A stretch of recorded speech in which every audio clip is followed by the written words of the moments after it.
Tom Glavine is our guest. Tom, it's so good to talk with you. It's Maggie and Perloff here in New York. How you been?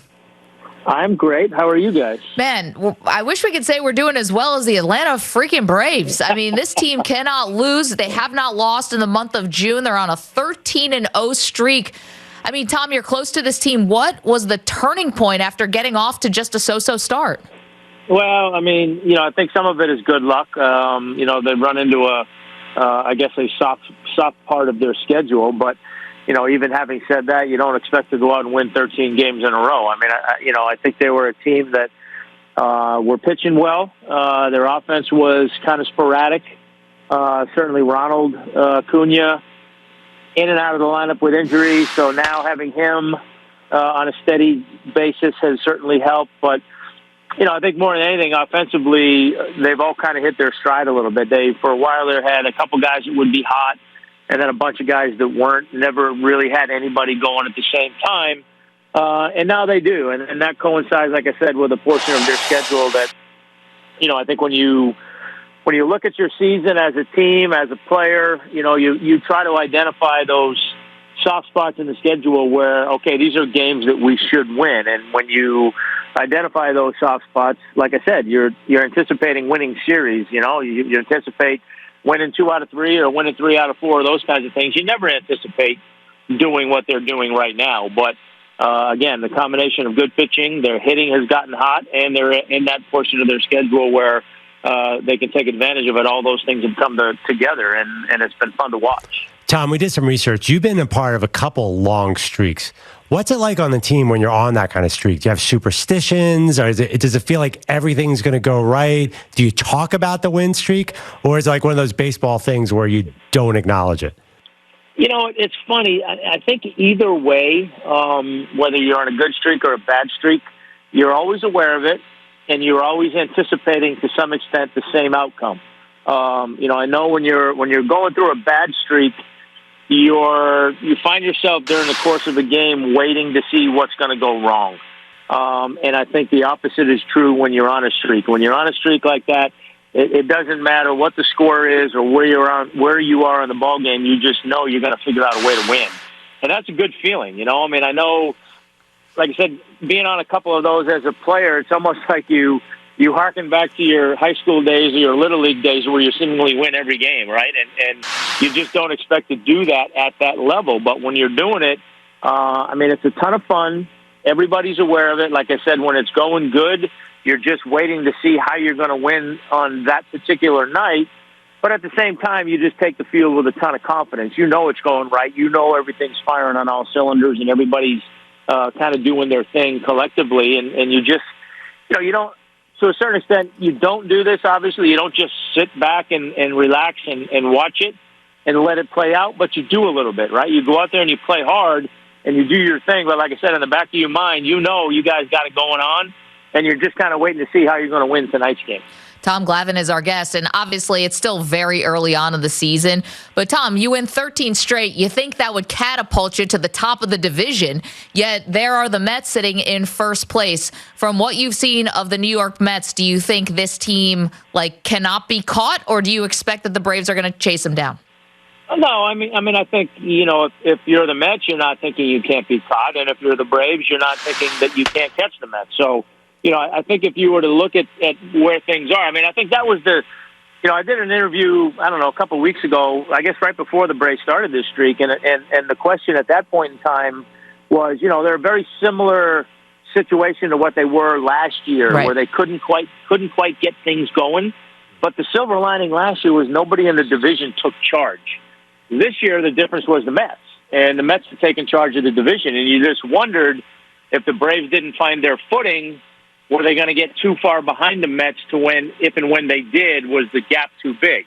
Well, needless to say, the Braves have gone on that run and they've closed the gap. But I think if you're a Met fan, you have to still feel pretty good about the fact that obviously, when a team wins 13 games behind you, they're going to gain some ground. But I think for the most part, the Mets have kind of held serve a little bit. And they've done it without their two horses, right? And I think if you're a Mets fan, you look at this team and you say, hey, at this portion of the season, we were going to not have DeGrom at all and lose Scherzer for a significant period of time. oh, by the way, we're going to be in first place, I don't think anybody would have believed you. But that's where they are. And they have to feel really good about that. Now, I don't know what the timetable is for Scherzer. I know he's closer than DeGrom. But if you're a Met or a Met fan, you got to be thinking, man, if we can just kind of keep doing what we're doing, and then we get Scherzer back, and hopefully get DeGrom back, you have to feel good about that. Tom Glavine is our guest. He's the Hall of Famer. He's playing in the American Century Championship. We got plenty of golf questions for you in just a moment, but I also have to get your take, Tom, on Miles Michaelis. So you saw the story, I'm sure. He's one strike away. Tell me. Oh, the no-hitter. Yeah. One strike away, Tom. I mean, you can't get any closer. He said, quote, "It stinks a little bit." Now, I hate to bring up old news, but obviously I am a Met fan, and so I remember your career for Atlanta, but also in New York, and you came so close, Tom, to throwing your own no-hitter. I'm curious, what were your feelings then? What could Miles be thinking now? You know, it's one of those things that, look, you never expect to throw a no-hitter, right? And then when you find yourself in that situation, I think, again, that's where the superstitions of baseball come into play probably more than anything. You know, when a guy's got a no-hitter going, nobody wants to talk to him. When you're the guy that's got the no-hitter going, you just keep your head down and you mind your business and you keep going out there and trying to chug it along an inning by inning. You know, you don't really start thinking about it probably until after the sixth inning, and then you're kind of like, okay. But even then, I think you still feel like it's a long shot. But, you know, when you get there and you get close, look, it's disappointing, no question about it, because you just don't know if you'll ever get that opportunity again. You know, a no-hitter obviously is pretty cool feat and pretty special company to be a part of. But, you know, I know for me personally, you know, to get deep into the game like I did, I think it was 2 outs in the eighth inning where I finally gave up a double. You know, you kind of have to quickly shift to that, okay, now I got to win the game, you know, so...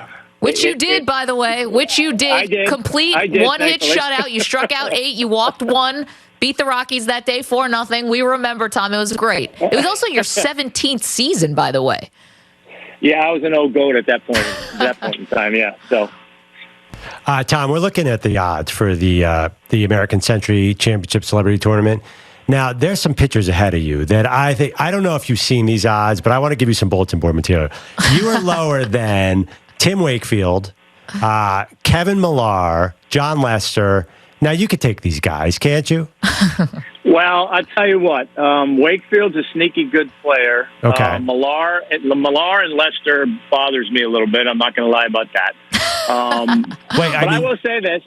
It's partly my fault. I played terrible last year, so I'm sure that has something to do with it. But, you know, hey, was it the Kentucky Derby? We had the biggest long shot of all time win.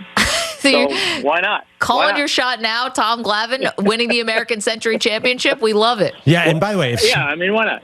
Why not me, right? Isn't that a slogan? Yeah, you're rooting for or against Smoltz, because I'm sure you've competed on the golf course with him many times. Would he be just too obnoxious if he wins? Because I imagine Smoltz might be tough to be around. No, you know, I mean, I'm not rooting against. Listen, put it this way. I'll root for him once it's evident that I'm not going to win the tournament, if it gets to that point. But until that point, hell no, I'm not rooting for him. I want to beat him. But I'll say, you know, given what happened to John last year where he was oh so close, I think if he does end up winning it, I think he'll be a gracious, humble winner. He might have been a little bit more obnoxious had last year not happened to him. But I think since he was so close last year, he might, if he is able to beat me and everybody else this year, he might be a little bit more humble about it. Okay, Tom Glavine is our guest. Would you rather be paired up with someone like Nick Jonas or Colin Jost, who are both playing in this tournament, or would you rather get paired up with, like, Patrick Mahomes and, you know, Adam Thielen? Like, do you want to play with other athletes, or would you rather play with entertainers and people who are not in your field?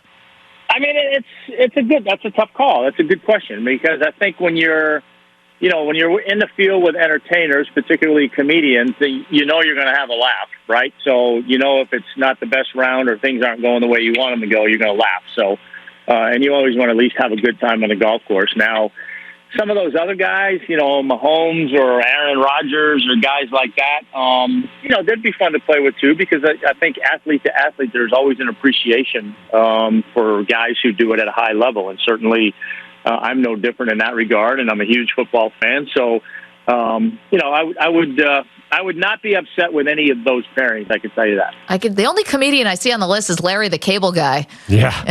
Yeah, and I don't want to play with Larry. So, no.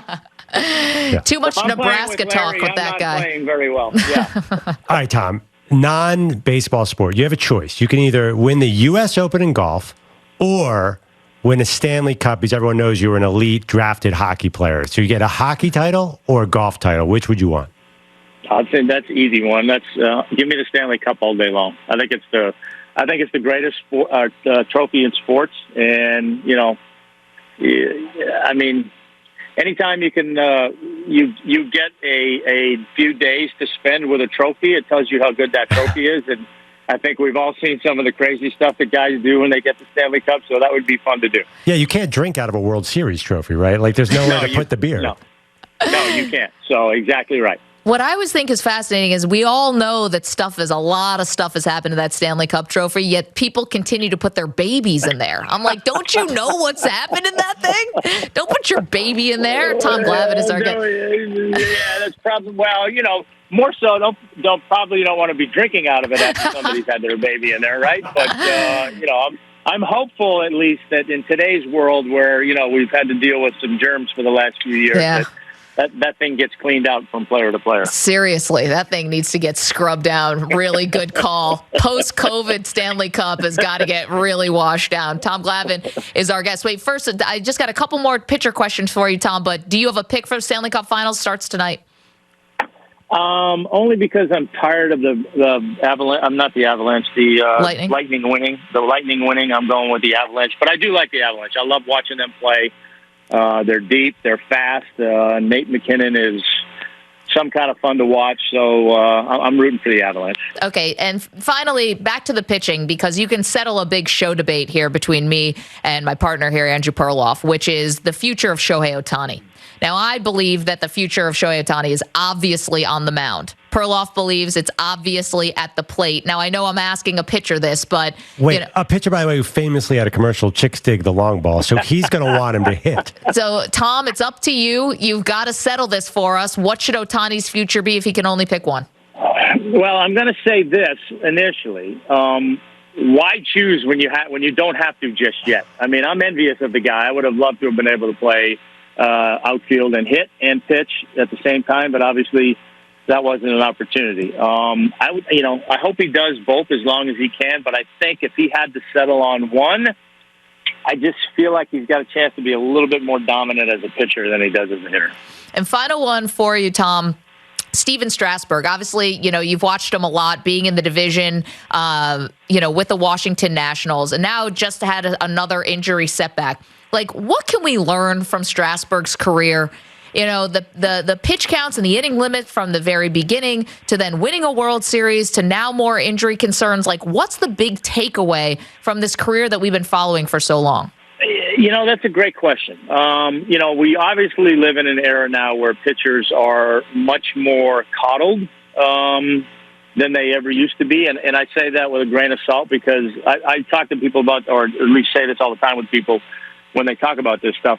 My generation was coddled compared to Nolan Ryan's generation, right? I mean, those guys took the ball every fourth day and threw, until their arm fell off. And so then we come along and we're going 7 or 8 innings, and they thought we were coddled, and now it's taken even a bigger step to where guys are coddled a little. So I think a lot of it is you're just a product of your generation and what's being done. So I don't fault these guys, so to speak, in today's game. It is what it is, and they're being told they can't pitch, so many innings in a year, and they can only have so many starts, and they're always, teams are always trying to limit workloads, which I don't quite understand because, listen, if you're going to get in tip-top shape to do something, then go out there and do it, and throwing is the same thing to me. I just think if I had to put my finger on one thing in today's game, it's the velocity. These guys all throw so hard, and so many of them throw with max effort. There are a handful of guys out there I feel like throw hard, but it's not a max effort kind of thing. but most of them are throwing hard. They're throwing max effort, and I just don't see the human body being able to handle that. It's the same with when people ask me about 300-game winners. I don't think there'll ever be a 300-game winner, certainly not because guys aren't good enough, but nobody's going to stay healthy for 20 years. And you have to go 20 years to win 300 games. And, in today's game, like I said, there's no way these guys' bodies are going to continue to put up with the pounding that they're putting it through with the velocity that they're throwing at. Tom's fascinating. Thank you so much for this. Thanks for making time for us today. We really appreciate it. Had fun at the American Century Championship. It's going to be a blast. And, of course, the Hall of Famer, 2-time Cy Young, 10-time All-Star, World Series MVP, all the accolades for Tom Glavine. Well-deserved. Tom, thanks. I appreciate it. And you heard it here first. Long shot winner. Thank you for watching our video. Please like, comment, and subscribe. And if you want to see more videos like this, just hit the bell. Yeah, ring the bell. Just hit the bell.